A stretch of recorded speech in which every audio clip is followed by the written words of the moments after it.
Welcome to Kenton Teaches. Enjoy the video. In this video, I will show how to make hard-boiled eggs. Place eggs in a single layer in a pot and cover them with cold water by about 1 inch.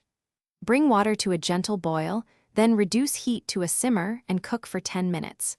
Transfer eggs to an ice bath for at least 5 minutes, then peel starting from the whiter end to remove shells cleanly.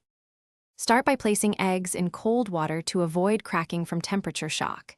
Heat to a gentle boil, then lower to a simmer and time 10 minutes for classic hard-boiled eggs. After cooking, move eggs immediately to an ice bath for 5 minutes to stop cooking and make peeling easier. Tap and roll eggs gently to loosen shells, then peel under running water for the best results. To peel cleanly, crack the shell all around and roll the egg to form many small fractures. Start at the whiter end, where the air pocket gives you a natural starting point.